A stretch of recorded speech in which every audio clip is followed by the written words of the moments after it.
Шинэ лооны мэдээг хүргэе. Твэрлэлээс бэлхүүрүүд өнөөдөр мэдээллийн хөтөлбөр эхлээд бэлэн боллоо. Студид хөтлөгч Аран Зүйл мэдээллийг танилцуулна. Одоо та бүхэн өнөөдөр үзүүлэх мэдээллийн заримаас танилцуулъя. Монгол Ардын намын бүлэг өнөөдөр хуралцсангүй, харин эрэг пүрэвт энх хурдыг огцруулах жагсаалыг орон даяар зохион байгуулан хэмээн Улсын хурлын Монгол Ардын намын гишүүдээс зарим нь мэдээлэл хэллээ. Засгийн газрын хэрэг эрхлэх газрын дарга Зандан Шатар өнөөдөр Асхатын мөнгөний ордын тусгай зөвшөөрлийг Эрдэнэс Монгол шилжүүлэхээр ярилцсанаа мэдээллээ. Асуудлыг лавгад засгийн газраа алдан болох юм байна.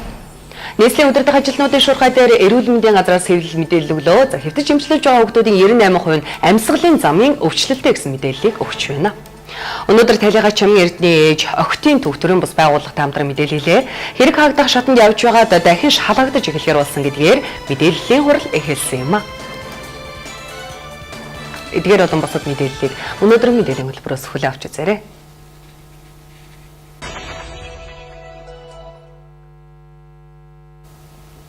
Ардчилсан намын удирдлагын зөвлөл өнгөрсөн бэм барагт буюу 5-нд хуралдаж, Улсын хурал засгийн газар нийслэлийн иргэдийн төлөөлчдийн хуралд үүсэж байгаа нөхцөл байдалтай холбоотойгоор улс төрийн шийдвэр гих зөвлөмжийг гаргасан байна. Улсын хурал дахь Монгол Ардын намын бүлэг өнөөдөр ардчилсан намын удирдах зөвлөлийн энэхүү зөвлөмжийг хэлсэн шийдвэр гаргаснаа мэдээллээ.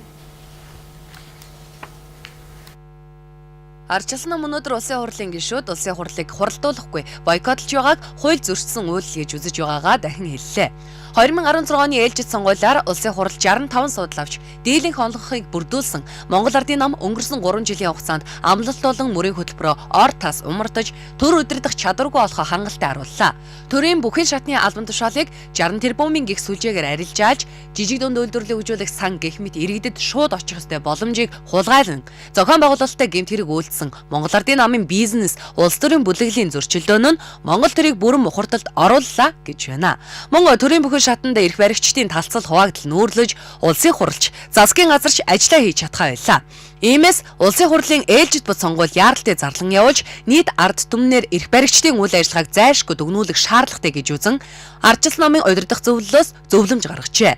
Энэ зөвлөмжийг ардчилсан намын бүлэг хэлэлцэж энэ шийдвэрийг хэрэгжүүлэхээр боллоо. Ардчилсан нам Монгол Ардын нам үлдсэн хугацаанд буюу 1 жил хагасны хугацаанд юу ч хийж чадахгүй гэж үзэж байна. Үлдэж байгаа 1.6 жилийн хугацаанд бид ямар ч ажил явуулж чадахгүй болсон тодорхой болсон. Ард иргэдийн төрд идэх итгэл бүр мөсөн унтарсан. Энэ үед энэ өрсөлдөгч бүлэглүүдийн хоорондын талцлыг нэн даруй зогсоохгүй бол нийгмийн бухимдлыг өдөөх. Ард иргэдийг талцсан хуваах нь Монголын эрх ашиг угаасаа биш гэдгийг бид хариуцлагатайгаар мэдэгдэж байгаа. Эцэст нь өгнжилэхэд улсын хурал үйл ажиллагаагаа явуулах чадамжгүй болжээ. Бүрэн эрхээ хэрэгжүүлэх боломжгүй нөхцөл байдал угаасаа үүссэн байна. Өнөөдрийн Ардын намын хуралдахгүй байгаа шалтгаан нь энэ хагарал хизээч эврэхгүй гэдгийг өгч байгаа дохоо гэж бид ингэж харж байгаа. Намрын чуулган 23 хууль батлах ёстойгоос төсвийн тухай ганцхан хуулийг л баталжээ. Үлдсэн 22 хууль батлагдаг байна. Зөвхөн энэ л улсын хурлыг тараах үндэслэл болж чадна гэж ардчилсан нам үзлээ. Өнөөдрөөс 2 хуулийн төсөл дээр ардчилсан нам ажил нэлээ. 1-р улсын хурлыг тараах, 2-р сонгуулийн 8-5-1-ийн дагуу улсын хурлын ээлжид бус сонгуул явуулах хуулийн төслүүд дээр ажиллах юм а. Түүнчлэн Монгол Ардын нам анх 65 судал авч ард иргэдээс төрийн эрх барина гэж итгэл авахдаа 316 зүйл заалт бүхий мөрийн хөтөлбөр дэвшүүлсэн. Өнөөдөр үүнээс 35 зүйл буюу 11% нь биелсэн байна.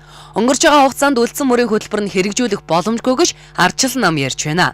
Харин ерөнхийлөгчийн өргөн барьсан хуулийг ардчилсан намын бүлэг хэлэлцээгүй байна. Учир нь тулгымцсан асуудлаа хэлэлцэх ёстой гэж үзсэн нь улсын хурал нэн яаралтай тарж ээлжид бус чуулганыг хуралдуулах явдал хийлээ. Улсын хурлын гишүүн Болд Аяр сайхан Батсандан оюун эрдэнэ нарын гишүүд өнөөдөр мэдээлэл хэллээ. Тэд улсын хурлын дарга энх хуултыг огцруулахыг хүсч дахин 1-р сарын 10-ны өдөр жагсаал зохион байгуулахар болсон талаараа мэдээлэл өглөө. Улсын хурлын даргыг гишүүдийн олонхын саналаар чөлөөлөх хуулийн төслийг ерөнхийлөгч өргөн барьсан. Гэвч төрийн байгуулалтын байнгын хорон дээр үүнийг хууль санаачлагчид нь буцаах эрсдэлтэй. Мөн чуулганаар хилэлцээд явхад улсын уралт дахь ардчилсан намын бүлэг завсарлага авах магадлалтай. Хууль батлагдлаа гэхэд ерөнхийлөгч хориг тавих, төрийн мэдээлэл, сэтгүүл дээр хэвлэгдэх гэд олон шат дараатай. Тиймээс энэ чуулганы хугацаанд батлагдахгүй. Хаврын чуулган хүргэх магадлалтай учраас улсын хурлын дарга инх болд улсын хурлын даргынхаа албан тушаал дээр байгаад өн хэмээн эмээж байгаа учраас 4 гишүүн дахин жагсаал зохион байгуулж хууль бусаар инх болдыг огцруулна гэдэг байр суурин дээрээ хатуу байгаа юм а. 18 онд эхэлсэн тэмцэл маань 19 онд амжилтанд хүрнэ гэдэгт бид итгэлтэй байгаа. Нохой жилд эхлүүлсэн хувьсгал маань гахай жилд ялалтанд хүрнэ гэдэгт би итгэлтэй байгаа. Манан дэглэм буюу яг л манжийн дэглэмтэй адилхан дэглэм байгаа. Бүх талаар нь эрдэмтэн судлаачид судалгаа гаргаж үзсэн байна. Манжи хааны монголчуудаас авч ясан татвараас их татварыг манан дэглэм монголчуудаас авчээ. Зарим хүмүүс ярьж байна. Ганцхан их болдыг огцруулахаар асуудал шийдэгдэх юм уу гэж. Монголын түүхийг та бүхэн хараарай. Дэлхийн түүхийг бас хараарай. Манжийн дэглэмийг унахын тулд ховд улайстайгаас манжийн амбаныг л хамгийн түрүүнд хөөж явуулсан юм аа. Ингэжээж манжийн дэглэм нуран улсын. Амбаныг нь хөөж явуулахгүйгээр дэглэмийг нураах боломжгүй байдаг юм аа. Тогтолцоог хамгаалж байгаа дарга нарыг нэм тэргуунд зайлуулах ёстой. Яг 1990 онд жагсаал болоход Сүхбаатарын талбай дээр олон мянган хүн жагсахад 2,000 хүн ирлээ гэж коммунистууд хэлдэг байсан. 12 сарын 27-ны жагсаал бол сануулга өгөх жагсаал байсан. Манан дэглэмд Монголын ард түмэн сануулга өгсөн. Бид 30 мянгуулаа гарч ирлээ шүү. 1 сарын 10-ны жагсаал бол ялалтанд хүртэл үргэлжлэх жагсаал тэмцэл байх болно гэдгийг би хариуцлагатайгаар мэдэгдэе. Сүхбаатарын талбай дээр 200 гэр барьж улс төрийн суулт болон өсгөлөнгөөр үргэлжилнэ. Энэ хүн энэ бүлэглэлд барьцаалагдсан байна. Ийм хуулийг баталж өгнө, ийм ордыг өгнө гэж олон хүнээс энэ хүн шатараас нь сонгуулиудад мөнгө авцсан байна. Тэр зүйлийг хийхийн тулд энэ хүн албан тушаалтаа шигдэн бугахаас эсвэл тийм дүр үзүүлэхээс өөр аргагүй энэ хүний амнаас эрсдэлт авсан байна. Учраас бид нэр төрийн дээр байдаг албан бус эрх мэдэл гэж нэрлээд байгаа. Шатараас нь улс дамсан системтэйгээр явж байгаа энэ бүлэглэлийг зогсоохоос өөр гарч байхгүй болчиход. Нэг өөрөлдөл улс төрчдийн энэ вакуум орчин энэ нөхцөл байдлаас гарахгүй байгаа учраас арга буюу бид нэр 1 сарын 10-ны өдрийн жагсаалыг хийх болж байгаа юм. Тэгээ зөвхөн жагсаал бид нэр тавьж болохгүй байна гэдгийг ойлгосон. Тийм учраас бид нэр гэр бариад суулт хийх болно. Бид олон улсад мэдээлэх болно. Монгол Ардын нам төрийн дээр байна. Монгол Ардын нам улсын хуралд олон хулсан байна. Монгол Ардын нам Монголын эдийн засгийн гол компаниудыг толгойлж байна. Гэвч Монгол Ардын нам ханаж цадахгүй байгаа нь сүүлд гарч ирсэн залуучууд өсөглөн буюу хуваах юмгүй шахуу үлдсэнтэй холбоотой. Тэд хусмаа чамлж байгаагаас өмнө нь хөрөнгөчсөн болон сүүлд хөрөнгөжих санаатай Монгол Ардын намын гишүүдийн хоорондын тэмцэл ийхүү ард түмнийг тэмцэлд урайлан дуудлаа. Засгийн газраас асхтын мөнгөний ордыг Эрдэнэс Монгол шилжүүлж, цагаан сараас өмнө эргэлтэнд оруулах үүрэг өгсөн байна. Асхтын мөнгөний орд бол стратегийн орд газар, оны өмнө салхитын мөнгөний ордыг улсын нэрээр хамгаалтанд байлгаж байгаа билээ. Асхтын орд газар бол өндөр уулын бүсэд техникийн хүнд нөхцөлтэй байршилд оршдог орд учир ашиглахад хөрөнгө оруулалт ихээхэн шаардлагатай. Энэ бол орд эргэлтэд ороогүй үдий хүрсэн үндсэн шалтгаануудын ихэнд бичигдэнэ.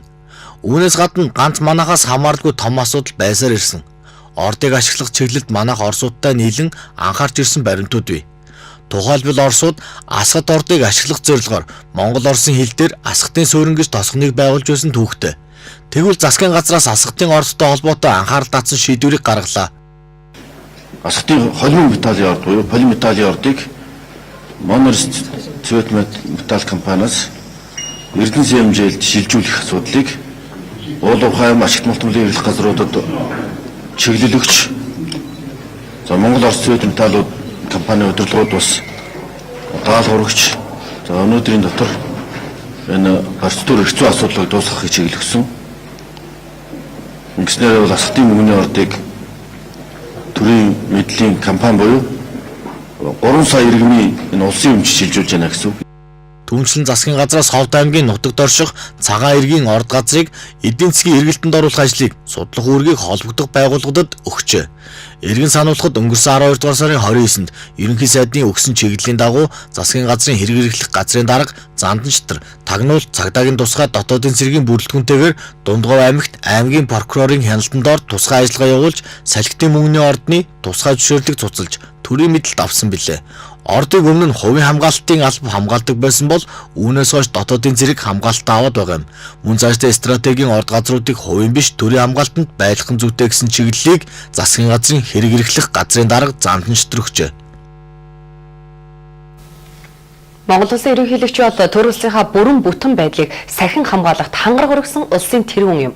Харин ерөнхийлөгч Баттулга Монгол улсын төрийн тэргүүн гэдгээ ойлгохгүй байна. Ингэж Монгол улсын баатар Баттул үзэж байна. Ерөнхийлөгч улсын хурлын даргаыг улсын хурлын гишүүдийн олон хоор чөлөөлөх хуулийн төсөл өргөн барьсан явдал нь төрийн тэргүүн гэдгээ ойлгодгүй байсан бол одоо энэ үйлдэл нь түүнийг төрийн тэргүүн гэдгээ ойлгохыг хүсэхгүй юм гэдгийг харууллаа. Монголын төрийг намын шийдвэрээр удирдах явдлыг 90 оны ардчилсан хувьсгалаар халсан юм. Түүнээс хойш намын шийдвэрээр төрийн хэргийг удирдах гэсэн завхруулга намуудын зүгээс л олонтаа гарч байсан. Чухам төрийн тэргүүн нь намын шийдвэрийг ил барьж гүйсэн тохиолдол ардчилсан үед хизээж гарч байгаагүй. Гэтэл ерөнхийлөгч Баттулга ардын намын дарга хүрэлцүүхийн даалгавраар хуулийн төсөл өргөн барьлаа. Гайхмаар ардын намын удирдах зөвлөлийн санал оруулснаар баг гурлан улсын хурлын даргыг чөлөөлөх тогтоолыг шинэ оны өмнөхөн гаргасан. Ардын намын дарга хүрэлцүүх засгийн газраа тэргүүлдэг. Тэгвэл засгийн газар хууль санаачлах эрхтэй гэсэн үг. Хүсэж байгаа юм бол намын дарга хүрэлцүүх нь засгийн газраараа улсын хурлын даргыг чөлөөлөх хууль санаачлан улсын хурлд өргөн барих нь яасан юм. Тэгтэл үндэсний эв нэгдлийг илэрхийлэгч төрийн тэргүүн Баттулга нэг намын доторх хагарлаас үүдэлтэй улс төрийн шийдвэрийг адган шүүрч аваад өргөн бариад гүйчихлээ. Улсын хурлын даргын албан тушаал буюу төрийн эрх мэдэлд зохих ёсны дархлааг хуулиар гаргаж өгсөн нь төрийн бодлого юм. Улсын хурлын даргыг олонхын намын барьцаанаас хол байлгах бодлого бол энэ билээ. Олон хүснээр чөлөөлөд байх юм бол улсын хурлын дарга нь олонхын намын дарга болох ерөнхий сайдын гарт орчихно. Тэгэж болохгүй гэж үзсэн хэрэг. Учир нь улсын хурлын дарга ерөнхий сайдын гарын хүн болчих юм бол засаглалын тэнцвэр алдагдана, засгийн газар улсын хурлын өмнө ажлаа хариуцах ёс алдагдаж, улсын хурл нь засгийн газрын өмнө ажлаа хариуцдаг институт болно. Улсын хурл дахь цөөнх олонхын дарангуйлалд орно. Улсын хурлын гишүүдийн хууль санаачлах эрхээ эдлэх хэсэг нь ерөнхий сайдын үзэмжийн хэрэг болно. Улсын хурлын дарга ерөнхий сайдын гарын хүн байх явдал нэг удаа тохиож байсан. 2000-аас 2004 онд ерөнхий сайд нь намын даргын хуваар улсын хурлын даргыг өөрийн гарын хүнээр тавьж хүснээрээ удирдсан явдал юм. Тэр үед улсын хурлын гишүүд хууль санаачлах эрхээ эдэлж чаддаггүй байсан. Ерөнхийлөгч баг банд үндэсний аюулгүй байдлын зөвлөл дээр байнга ганцаардаж цөөнгийн удаа төрийн тэргүүний үүргээ гүйцэтгэж чадаж байгаа хэсэг нь асуудалтай харагдаж байсан. Үүнийг ерөнхийлөгч Баттулга мэдэн дээ. Ингэж улсын баатар Баттул ерөнхийлөгчийн баасан гарагт өргөн барьсан хуулийн төслийг дүнгэн харж байна. Ерөнхий сайд хүрэлцэх ерөнхийлөгч Баттулга хоёр Путинг биширдэг үзэл санаа түүн шиг хүсэл зоригоо нэгтсэн бол Монгол Путины орыг нэг л хүн залгана. Нэг нь л энэ орон тоон дээр очин хэмээн улсын баатар хошигнож байна. Энэ удаа баатар хүн ингэж хэлжээ. Гэвч энэ айдлыг олон хүн гадарлаад байгаа. Гэвч энд нэг эндүрэл байна. Путиныг ерөнхийлөгч биширдэг гэж үздэг байсан бол үгүй юм. Харин хүрэлцэх юм биш үү? Энэ санааг Баттул ил хэлж бичиж байна. Монгол улсад ардчлал ялан манцны нэг гэрч бол олон улсад болж байгаа үйл явдлыг олон өнцгөр хаанаас ч хинч үзэж мэдэх боломжтой болсон явдлаа. Тиймээс магадгүй Монгол улсын ерөнхийлөгчдөр, ерөнхий сайдчдэр Путинг биширдэг үзэл санаа түүн шиг болох хүсэл зоригоороо нэгдсэн юм болов уу? Гэтэл Монголд Путины оронтоо нэг л байгаа шүү дээ. Тэр орон тоон дээр өрсөлдөхөд хүрэл сүхэл ялах магадлалтай билээ хэмээн Монгол улсын баатар Баттул эргцүүлжээ. Учир нь гэвэл Баттулгыг бодвол хөрөлсөх хамаагүй илүү харизмтай юм байна. Хөрөлсөх ууга чайлт ч мөчөөгөө өгөхөөргүй мундаг популист болохыг бид нийтээрээ харсан. Монголын ардчлал нь ардчилсан нам, ардын нам гэдэг хоорондоо ачтаач үтсэн хоёр том нам дээр л тогтож үлдлээ. Ардчлал нийгмийн үнд зүйл байж чадахгүй болсон. Эвийг нь олсон итгээд мадуур ошиг чадвал кимчэн уумэд дарангуйлагч болоход амархан болсон. Үүнийг хөрөлсөх гадралжээ. Тэгээд ардын намыг эзлэн дарангуулахын зэрэгцээ ардчилсан намыг зайлуулахаар зэхэж байна. Өөрийн гарын улсын хурлын даргатай болоод хул эхний ээлжинд улсын хурал дахь ардчилсан намын бүлгийг үгүй хийн. Дараагийн ээлжинд шүүхийн эрх мэдлийг гартаа авах замаар ардчилсан намын улс төрийн эрхийг хяналтандаа авна. Энэ бол Турк, Унгар, Польшид хэрэгжиж байгаа дарангуйлал руу шилжих улс төрийн үлгэр жишээ болсон технологи юм. Ардчилсан нам нурвал Монголын ардчлал устна. Талаар нэг тарсан жижиг намууд юу ч болохгүй. Хүрс өхөөс айгаад тарж алга болно. Тэсэгч үгүй. Олон түмнийг дагуулхад амархан. Хэдэн том баячуудын хөрөнгийг хураахад нийжгэнд лалгадашна. Хөрөнгө оруулалт дайжиж хөрөнгө хомсдоход дараагийн ээлжих нэг хураана. Бас л алгадашуулна. Хүн өөрийнх нь хөрөнгийг хураах хүртэл бусдын хөрөнгийг хурааж байгаад бахан хандаг бололтой. Дарангуйлагч эдийн засагтаа дарангуйлал тогтоож чадахгүй бол угаасаа дарангуйлал нь дэсдэггүй юм. Мөнгөгүй дарангуйлагч гэж хаач байхгүй. Тийм учраас л аливаа дарангуйлагч нар иргэдийнхээ өмчийг хураан нийгэмчлэх үгүйдээ хяналтандаа авна. Улс төрийн дарангуйлал нь эдийн засгийн дарангуйлалд зайлшгүй хүрдэг юм шүү. Хөрөлс өх дарангуйлал руу явах тооцоог аль хэдийн хийжээ. Ардчилсан намыг улс төрийн давцангаас арчина. Ингийн зэрэгцээ хөрөнгө оруулагчдын бизнесийн эрхийг цуцалж, хувийн өмчийг нийгэмчиж, ард олныг дагуулна гэж тооцжээ. Ерөнхийлөгч түнд туслах нэ, ерөнхийлөгч Батулга, ерөнхий сайд хөрөлс өхийг дөргөн ашиглаад байна гэж гадуур цуураад байсан юм. Гэтэл эсэргээрээ ерөнхий сайд хөрөлс өхөд ерөнхийлөгч маань үйлчилж байгаа нь тодорхой боллоо. Дарангуйлагч социализм Монголд дөхөөд суулаа. Үүнийг гадарлах хүмүүсийн нэг улсын баатар ийм сануулгыг өгч байна. Манай улсын сэтгцэн эрүүл мэндийн соёлогч бэлтгэх төгсөлтийн дараах сургалтын хөтөлбөр боловсруулж хэрэгжүүлэх төсөл хэрэгжиж эхлэх гэж байна. Ингэснээр сэтгцэн эмгэгтэй өвчтнийг соёлох, сувилагч нарыг анх удаа эх орондоо болон гадны улсад мэрэгшүүлэх боломж бүрдэж байгаа юм байна. Сэтгцэн эрүүл мэндийн соёлохын төгсөлтийн дараах сургалтын хөтөлбөр Монголд хэрэгжснээр сэтгцэн эрүүл мэндийн тусламж үйлчилгээг сайжруулан энэ өвчний тухай ойлголт хандах хандлагыг өөрчлөхөөс гадна сургалтын шин технологи заах аргуудыг нэвтрүүлэн багш нарыг ч мөн чадваржуулах юм байна. Манай улсад энэ төрлийн сувилагчдыг анх удаа олон улсын түвшний хэмжээнд хүргэх боломжтой болж байна. Сэтгцийн эмэгтэй өвчтнүүдэд сувилахын үйл ажиллагаа үзүүлж байгаа мэрэгчлүүдийн хувьд бол бусад сувилахын мэрэгжлийн үйл ажиллагаа явуулж байгаа сувилагч нараас тис ондоо хамгийн энэрэнгүй хүмүүнлэг, хамгийн их ажиллагаа шаарддаг, сэтгэл шаарддаг, ур чадвар шаарддаг ийм сувилагч нар байх ёстой. За энэ төслийн хүрэнд бол бид сэтгцийн эмэгтэй өвчтнүүдийг сувилах энэ чиглэлээр үйл ажиллагаа явуулах сувилагч нарыг улсын түвшинд зөв хэмжээнд нь хүргэх 3 жилийн дараа бол тодорхой судалгаа шинжилгээний шинэ үр дүнг бий болгох мөн ур чадварыг дээшлүүлэх, гарын авлага, ном сурах бичиг, өдөртөмжүүдийг гаргах ийм хүлээцтэйгээр энэ төслийг хөтлөж байгаа.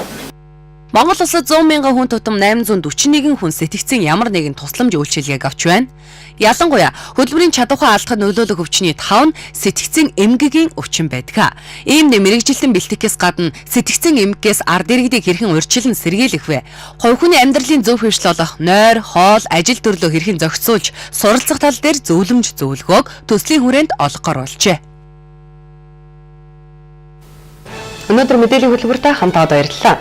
Хүн худалдаж авсан нэг ширхэг ялгааруултаа ердөө 12 минут ашигладагч. Хүмүүсийн хэрэглээд хайсан нийт дуудны 3% нь дахин боловсруулагдгийг дэлхийн байгаль орчин хүн амын талаарх бодит статистикийн мэдээллээс The World Counts тооцоолжээ. Тийм ч учраас дэлхий дээр нэг өдөр хаягдж байгаа хогны 30%-ийг ялгааруулт эзэлдэг байна.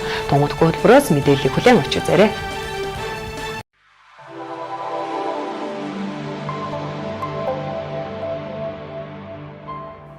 Хүний сэтгэлийн үннийг өгүүлнэ гэдэг байгалаас яасан хамгийн дээд хишиг гэж Альберт Эйнштейн хэлсэн байдаг.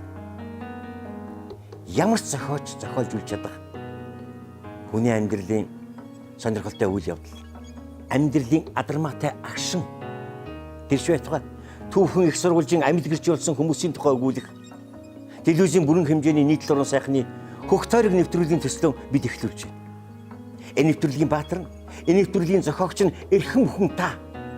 Тийм учраас эрхэм та бидэнд өөрийн амьдрал болоод ургуудынхаа амьдралд ерөөсөө амьдрал сонссон дуусан зүйлийн тухай хандна. Тэрш байтугай ирж хайж байгаа зүйлийн тухай бидэнд хатж болно. Бидний нэвтрүүлгээрээ Монгол хүний тухай өгүүлэхдээ энэ дэлхий дээр амьдарч байгаа 60 сая монголчуудын хувь заяатай холбож өгүүлэх болно. Хөг тариг төсөл. Энэ үл хүний тухай. Энэ үл Монгол хүний тухай нэвтрүүлэг. Та бүхэн танд.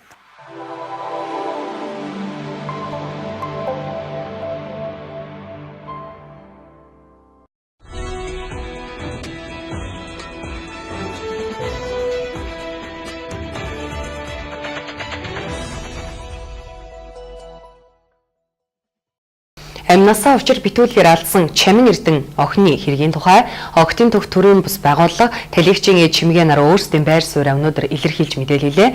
Чамин Эрдэнэ хэрэг дээр цагдаагийн байгууллага анхааралтай авч ажиллаж байгаач хэргийг үнэн зөв тогтоологын тулд 13 настай охины хэргийг өмгөөлж байсан булгамаа өмгөөлөгчд удаа дараа хүсэл тавьснаар шинэ өмгөөллийн баг бүрдүүлж хэргийг дахин шалгаж эхэлсэн тухайга мэдээллээ. Хэрийг сануулхад 2018 оны 10 сарын 24-нд 10 цагийн орчимд талигаач охин гэрээс гарч тухайн өдрийн 16 цагийн орчимд нас орсон байдалтай KH апартмент байрны гаднаас олдсон юм а. Шүүхийн шинжилгээний байгууллагын дүгнэлт амиа хорлсон гэж гарсан. Үүнд итгэхгүй байгаа гэж талигаачийн гэр бүлийн зүгээс үзэж байна. Иймд дахин шинжилгээ хийлгэх хүсэлт гаргажээ. Хүсэлтээр шинжилгээ нь одоо бид нар хүсэлтэд явуулсан. Тэгээд хууль хяналтын байгууллаганд бид нар тодорхой хугацааг өгөх шаардлагатай. Талигаачийн чимгээгийн хэлж байгаагаар 20 см хэмжээтэй цонхоор хүн багтахгүй. Амиа хорлсон болгож хэргийг хаахаар зүтгэж байна гэсэн юм. Мөн тэмцээнд хамтран оролцогч одон тунгалаг тэмцээний үеэр миний охиныг дарамтлж байсан, түүнээс охин минь айдаг байсан гэдгээ хэлж байсан гэсэн юм а. Мөн 16 настайгаас үерхсэн нэмэх баяр утсаарч залгахгүй, талигчийн 49 хоног дээр зул өргөөг учраа нэмэх баяр одон тунгалаг нарыг сэжиглэж байна гэж талигаачийн ээж чимгээ энэ үеэр хэлсэн юм а. Томотхо Казахстаны Скат авиакомпани Астана Улаанбаатар Астана чиглэлд нислэг үлдэнэ. Ингэснээр 18 жил идэвхгүй болоод байсан Монгол, Казахстан хоёр улсын хоорондын агаарын харилцаа, тээврийн харилцаа, хамтын ажиллагаа сэргийг холбогдох халууныхан онцолж байна. Олон улсын нислэгийн чиглэлийн тоо энэ онд нэмэгдэх талаар иргэний нисхийн ерөнхий газраас мэдээлсэн байдаг. Энэ онд бүгд найрамдах Солонгос улс, Япон улсууд руу нисэх зорчигчдын суудлын тоо болон чиглэл нэмэгдэхээс гадна Казахстан улсын иргэний агаарын тээврийн Скат компани шууд нислэг үйлдэхээр бэлтгэл ажилд ороод байна. 2018 оны 4-р сард Монгол Казахстаны засгийн газар хоорондын комиссийн ээлжид хуралдаанаар тээврийн салбарын хамтын ажиллагааг эрчимжүүлэх Оросын холбооны улсын нутаг дэвсгэрээр дайран өнгөрдөг автозамаар Казахстан болон Монгол улсыг холбох оновчтой хувилбарын талааруулан Астана Улаанбаатар, Өөст, Каманагорск, Үлгий, Ховд чиглэлийн нислэг нээх асуудлыг хэлэлцээд нислэгийн хайлт болон аврах салбарт хамтран ажиллах тухай засгийн газар хоорондын хэлэлцээрийг эзлэн байгуулах ажлыг үргэлжлүүлэх шийдвэр гаргасан. Тус хэлэлцээр бодит биелэлээ олж энэ онд багтаан Казахстаны авиакомпани шууд нислэгээ үйлдэхээр зэхэж байна. Энэ талаар иргэний нисхийн ерөнхий газар Скат авиакомпани нислэг үйлдэх гэрчилгээгээ албан ёсоор аваад байгаа. Энэ оны 1-р сард нислэгээ үйлдэж эхлэх ёстойш тодорхой мэдээлэл алга гэсэн юм а. Харин Казахстаны зарим сайтуудад мэдээснээр Скат авиакомпани 2018 онд Алматы, Сочи, Душанбе, Алматы чиглэлүүдэд шууд нислэг үйлдэж эхэлсэн. Харин 2019 оны 1-р улиралд Улаанбаатар, Алмата, Улаанбаатар, Карганда, Улаанбаатар, Астана, Улаанбаатар гэсэн чиглэлүүдэд шууд нислэг үйлдэхээр төлөвлөж эхлээд бэлтгэл ажилд орсон тухай дурдсан байна. Өнгөрөгч 2018 онд манай улсаар 123 мянган онгоц дамжин өнгөрсөн нь өнгөрөгч оныхоос 20 мянгаар өссөн үзүүлэлт юм байна. Эрүүл мэндийн яамнаас томоо төс төвчний тархацын тухай мэдээлэл хэлээ. Өнгөрсөн 7 хоногийн амбулаторийн нийт үзлэгийн 6.2%-ийг томоо эзэлсэн байна. Энэ нь өнгөрсөн оны мөн үеэс 6.9%-аар 3 жилийн дунджаас 2.2%-аар бага үзүүлэлт юм байна. За хэдийн үзлэгийн хувь хэмжээ багаагач эмнэлэг твтэн эмчлүүлж байгаа хүүхдүүдийн тоо их байна. Тухайлбал өмнөх оны мөн үетэй харьцуулбал 50-аас 60 хүн хүүхдээр олон байна гэж мэдээллээ. Сүүлийн 10 хоногт улирлын том үүсгэгч A хүрээний H1N1 вирус дэгдэж байгаа юм байна. Энэ вирус хүндрэл ихтэй. Бага насны хүүхэд уушигны хатгалгаа болох магадлал өндөр гэдгээр онцлогтой гинэ. Энэ сарын 2-оос 7-ны хооронд энэ вирусаар эмнэлэг твтгчдийн тоо нэмэгдсэн байна. Эцэг эхчүүдэд хүүхдээ цэвэр агаарт гаргах гэж эмч мэргэжлэнүүд их зөвлөдгөө. Гэвч агаарт гаргаад хүүхдээ дааруулж хөлрөснөөс бага насны хүүхэд уушигны хатгаагаар хүндрэх тохиолдол нэмэгдсэн гэлээ. Иж томооч томоогийн вирусын хувьд бол одоо маш их одоо өвчнийг хүндрүүлдэг зүйл бол ерөөсөө хүүхдийн дулаан хувцалт, дааралт, тэгээд ахлаа сэргийх одоо үйл ажиллагаа байдаг юм аа. Хүүхдээ маш их одоо цэвэр агаарт гарах гэдэг ийм зөвлөмжийн дагуу цэвэр агаарт эцэгчүүд мань гаргаж байгаа боловч хүүхдээ маш их одоо дааруулах, хөлөргөх ийм одоо зүйлүүд бол их гарч байгаа учраас энэтэй холбоотойгоор бол хүүхд бас бага насны хүүхд уушгины хатгаагаар хүндрэх ийм аюул одоо болж байна. Тэгэхээр нэгдүгээрт бид нар вирусийнхээ онцлогоос одоо шалтгаалж байна. За хоёрдугаарт эцэг эхчүүдийн асаргаа цовилгаанаас шалтгаалж одоо хүүхдүүд маань бол бас нэлээд хүндрэх төлөвтэй байна. Хүүхдийн дархлааг дэмжиж өгвөл ханиад нь аяндаа эдгэх ёстой байдаг байна. Харин тухайн хүүхэд суур эмгэхдээ хавсарсан өвчнөд бол эмнэлэгт хэвтүүлдэг гэлээ. Ингэснээр томоогийн хурц үеийг дардаг байна. Томоо нь 5-7 хоногийн дотор халуурдаг. Мөн томоогийн эмчилгээ 5-7 хоног хийгдэж байгаа хугацаанд бүрэн эдгэрсэн гэж үзэх нь буруу гэлээ. Харин хүүхдийг өндөр халууруулж болохгүй юм байна. За томоо болохоор өөрөө онцлог нь болохоор яг бактерийн антибиотик хэрэглэхгүйгээр уг нь ерөнхий хүүхдийн дархлааг нь сайжруулах юм бол өөрөө аяндаа хүүхдийн маань дархлаа одоо тэр гадны бактерийн вирустэй тэмцсэний үндсэндээ эдгэх ёстой байдаг. Үнэхээр хүүхэд маань суур эмгэгтэй ямар нэгэн байдлаар хавсарсан эмгэгтэй хүүхдүүдийг болохоор их хвчлэн эмнэлэгт хэвтүүлж байгаа. Хүүхэд томоо вирусээр хүндрэлээ өвдлөө. За ингээ өвдсөн тохиолдолд эцэг эхчүүд маань хүүхдийнхээ халууныг тогтмол хянаад өндөр халууруулахгүй байх 38.5-аас дээш хүүхэд маань халуурсан тохиолдолд халуун бууруулах эмийг зохих дарааллаар хэрэглэх. За халуун бууруулах эмнээс гадна халуун бууруулахад бас гэртээ авах арга хэмжээнүүд байдаг. Хүүхдийнхээ хувцсыг чинь нэмэглээд за тэгээ шингэн сайн уулгаад ингэх хэрэгтэй байна. Улирлын томоотой холбогдуулан дэлхийн эрүүл мэндийн байгууллагад хүсэл тавьж 1200 хүн тун хүүхдийн 500 хүн тун том хүний вакцин авчээ. Одоогоор халдвар түвшин судлалын үндэсний төвийн нөөцөд байсан 500 хүн тун вакциныг хүүхдийн эмнэлгүүдэд хуваарлсан байна. Харин энэ вакциныг нэг нас хүртэлх хүүхдэд хэрэглэж болохгүй. Нэгээс дээш насны хүүхэд болон насанд хүрэгчдэд эмчийн завраар урьдчилан сэргийлэх тунгаар хэрэглэнэ гэлээ. Энэ оны 3 дугаар сарын 1-ээс нийтлэг хэрэглээний гэлгаруудыг худалдаанд гаргах хэрэглэхийг хориглосон. За гэлгаруудыг дунджаар 12 минут хэрэглэх боловч нэг гэлгарууднаас ангиж ирхэд 100 жил шаардлагатай хугацаанд гэлгарууд байгаль орчныг бохирдуулсаар байдаг байна. Гэлгаруудыг бүр мөсөн устгахыг хүлээгээвэл 1000 жил шаардлагатай байдаг гэсэн тооцооллыг Монголын хатуу хог хаягдлыг дахин боловсруулах холбооноос гаргасан байна. Одоогоор манай улсад гэлгарууд дахин боловсруулах 2 үйлдвэр ажилладаг. Үйлдвэрүүд нийслэлээс гарч байгаа бүх хаягдлыг боловсруулж байгаа ч орон нутаг дэх уутыг боловсруулж чадахгүй байгаамаа. 1000 ширхэг уут 1 кг болдог. Их хэмжээгээр авчирсан нөхцөлд килограммыг нь 150-аас 250 төгрөгөөр авдаг. Ийм хэмжээний мөнгөөр орон нутгаас уутны хаягдлыг түүгээд ирэх хүн алга гэсэн тайлбарыг албаны хүмүүс хэлдэг. Тиймээс Монгол Улсын засгийн газраас 2019 оны 3 дугаар сарын 1-ээс эхлэн өргөн хэрэглээний нийлэг уудыг худалдаанд гаргах хэрэглэхийг хориглосон шийдвэрийг өнгөрсөн оны 6 дугаар сард гаргасан. Хориг хэрэгжиж эхлэхээр бидний хэлж занснаар 10-ын, 50-ын, 100-ын гэх мэт бүх төрлийн гэлгаруудыг худалдаалахыг хориглож хэрэглээг нь хязгаарлах юм. Шийдвэрийн хэрэгжилтэнд Галийн ерөнхий газар, мэргэжлийн хяналтын ерөнхий газар болон бусад холбогдох байгууллагууд хяналт тавьж ажиллана. Мэргэжлийн хяналтын байгууллагаас эх 3 дугаар сараас нийлэг уудыг хилээр орж ирэх үед хяналт тавьж худалдаа үйлчлэгийг хэрэгжүүлэхгүй байх арга хэмжээ авч ажиллах юм а. Тогтоол хэрэгжиж эхэлсэн өдрөөс зөрчил гаргасан аж ахуйн нэгж байгууллагыг зөрчлийн тухай хуулийн 6-ын 1-ийн 4-р заалтын дагуу хувь хүнийг 300 мянган төгрөг, хуулийн этгээдийг 3 сая төгрөгтэй тэнцэх хэмжээний мөнгөн торгуул ногдуулна. Монгол улсын хэмжээнд жилд 2 сая тонн хог хаягдал гардгийн 1.4 саяын нийслэлт хамааралтай. Харин үүний 500 мянган тонн нь зөвхөн гэлгарууд байдаг. Гэлгарууд байгаль орчин цаашлаад хүний эрүүл мэндэд ямар их хор уршигтайг ярьдаг ч иргэд өнөө хүртэл ашигласаар байгаа нь тэдний ухамсарт нөлөөлөхгүй байгаагийн илэрлээ. Гэлгарууд байгаль дээр задралгүй 100-аас 400 жил болохдоо байгаль орчноор дамжуулан хүний эрүүл мэндэд хор учруулсаар байдаг. Гэлгарууд нь хамгийн их хортхий ялгаруулж хөрс ус агаарыг бохирдуулдаг. Хөтөлбөртэй хамтаагаад баярлалаа. Хумхын тос болох орчлон дэлхийд талархъя. Хуур хөглөх агшнаа гүн унгалах талархъя. Хурд хуваач төрсөн босоо унган талархъя. Ховдоо Монголын цэлгэр тал нутаг талархъя. Мөнхийн ганц үнэнд цөмөөрөө цуглархад талархъя. Гарыг минь ганцхан хүргэсэн ижи явда талархъя. Энергийн эзэн хэн болохыг тунгадгүй хөтөлбөрөөс хүлээн авч үзээрэй.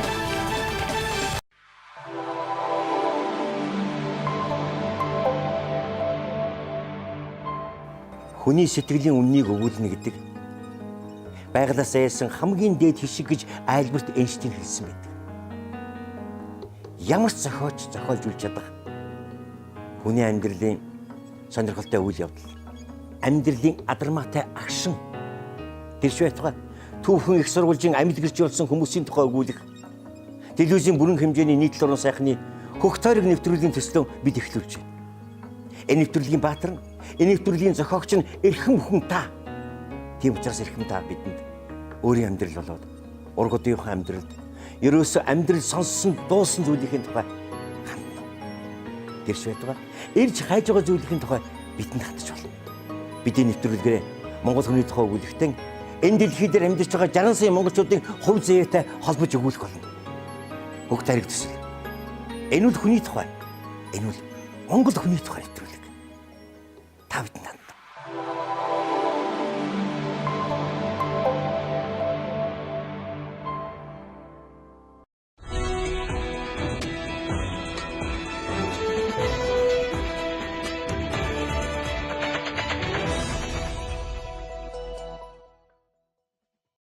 Өнөөдөр мэдээллийн хөтөлбөр үргэлжилж байна. Бэлэн гарагт Францад шар хамтаацнуудын эсэргүүцлийн жагсаал дахин болсон байна. Ерөнхийлөгч Эммануэль Макроны засгийн газрын бодлогыг эсэргүүцсэн жагсаалд 50,000 орчим хүн оролцсон талаар тус улсын дотоодын хамгаалах яамнаас мэдээллээ. Жагсагчид энэ удаад засгийн газрын байр руу халдан дайрсан тул төрийн ажилтнууд тэднээс цугтаан ард талынхаа хаалгаар гарч явхад хүрсэн байна. Парис хотын төвд жагсагчид болон цагдаа нарын хооронд мөргөлдөөн үүсжээ. Францын засгийн газраас шатхууны татварыг нэмэгдүүлэхээр төлөвлөсөн нь олон нийтийн уур бухимдлыг төрүүлсэн. Татвар нэмэгдүүлэхийг эсэргүүцсэн шар хантааснуудын жагсаал орон даяар өнгөрсөн 11-р сараас хойш амралтын өдрүүд бүхнээр зохион байгуулагдаж байгаа. Орон даяар нэлээд хэдэн 7 хоногийн амралтын өдрүүдээр дараалан ширүүн жагсаал цуглаан өрнөсний эцэст ерөнхийлөгч Макрон шатхууны татварыг нэмэгдүүлэхийг цуцалснаас гадна хөтөлбөрийн хөлсний доод хэмжээг нэмэгдүүлж байгаагаа өнгөрсөн сард зарласан билээ. Гэвч жагсаал цуглаан өрнүүлэгчид эдгээр арга хэмжээнд тайвшран сэтгэл хансангүй. Өнгөрсөн бямба гарагт жагсаал цуглаан өрнүүлэгч хөдөлгөөнүүдийн удирдагч нар Марсель хотод анх удаа уулзжээ. Уулзалтын дараа тэдний төлөөлөгчид хэвлэлийн хурал зарлан ирээдүйд илүү том зөвлөлд хүрэхийн тулд эсэргүүцэгч олныг тайтгаруулан намжаахыг зорж байгаагаа тайлбарласан байна. Хөдөлгөөнүүд нэгдэн улс төрийн нэгдмэл хүчнийг байгуулна гэдгээ мэдэгджээ. Япон улс 1-р сарын 7-наас эхлэн Япон улсаас гарч байгаа гадаадын зорчигчдоос татвар авч эхэлсэн байна.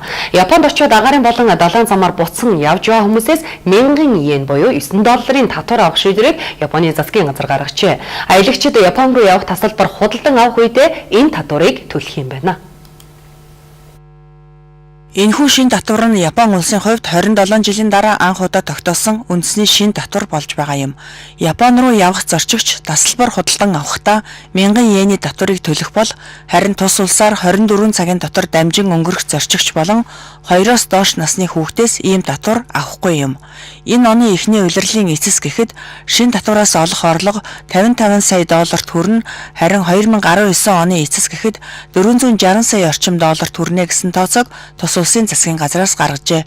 Шин татвараас олох орлогыг жилд очдог гадаадын жуулчдын тоог нэмэгдүүлэхэд ашиглахаар төлөвлөж байгаа юм байна. Одоогоор Япон улсад жилд 30 сая жуулчин очдог. 2020 он гэхэд энэ тоог 40 саяд хүрэхээр засгийн газар төлөвлөжээ. Мөн энэ оноос Японы засгийн газар нисэх буудалдах галын шалгалтыг төрөвчлсөн царайгаар таних шин системийг нэвтрүүлэхээр болсон юм. Гадаадын жуулчдын тоог нэмэгдүүлэх төлөвлөгөөнд мөн үндэсний цэцэрлэг түрээлэн болон Япон соёлын дурсгалт газруудад гадаадын олон хилээр үйлчлэх хөтөч нарыг нэмэгдүүлэх ажил багтжээ. Татварын хууль 2018 оны 4-р сард батлагдсан байна. Ийм татвар Өмнөд Солонгос, Америк нэгдсэн улс, Франц, Герман, Австрали, Канада зэрэг улсад байдаг. Өнөөдөр мэдээллийн хөтөлбөр үргэлжилж байна. Энэ жилийн болор цам 36 наадам Говьсонбор аймгийн Чойр хотын Боржигн чуулганд боллоо. Болор цам 36-д нийт 140 уран бүтээлч шүлгээр өснөөс 27 найрагчийн нэрс тодорч болор цам 36-д оролцлоо. Сүүлийн шалгаруулалт буюу болор цамд шалгаран оролцсон 27 найрагчдын 17 нь Монголын зохиолчдын эвлийн шагналтан байв. Үүн дээр нэмэгдэн Монгол туурхны зочин зохиолчид болор цамын эзэд Говьсонбор аймаг дэх Монголын зохиолч дэвлийн салбар зөвлөлийн төлөөлөл урилгаар энэ жилийн найргийн наадамд оролцлоо. Түүнчлэн Халмиг, Туваа, Бурайд, Өвөр Монголоос яруу найрагчид хүрэлцэн ирснээр нийт 36 яруу найрагч шүлгээд ирэллээ. наадмын 4-р шатанд 9 яруу найрагч тунаж үлдэн шүлгэн уншсан байна. Тэднээс айргийн 5 яруу найрагчийг шууд тодруулан зарлалаа. Болор цомын эзнэр Монголын зохиолч дэвлийн шагналт яруу найрагч Баттулга гүн ухааны сүлжээ бодрлууд найргаараа тэргүүн байранд орлоо. Харин дэд байрт Назагдоржийн нэрэмжит шагналт яруу найрагч Бие Баяр сайхан, 3-дугаарт Монголын зохиолч дэвлийн шагналт яруу найрагч Цэнд Аюуш, 4-т Алтангод шагналт яруу найрагч Од Гэрэл, 5-дугаар шилдэг байрт Сэродын нэрэмжит шагналт яруу найрагч Жамбалдорж шалгарчээ. Тэнгэрийн гэрэлт хаалгыг аяархан татхаар Өнөөдөр мэдээллийн хөтөлбөрийн даваа гарагийн дугаарыг түрээд өндөрлөж байна. Та бүхний шинэ 7 хоногийн ажил үсэд амжилт хүсье. Одоо үргэлжлүүлэн цаг агаарын мэдээлэл анхаарлаа хандуулна.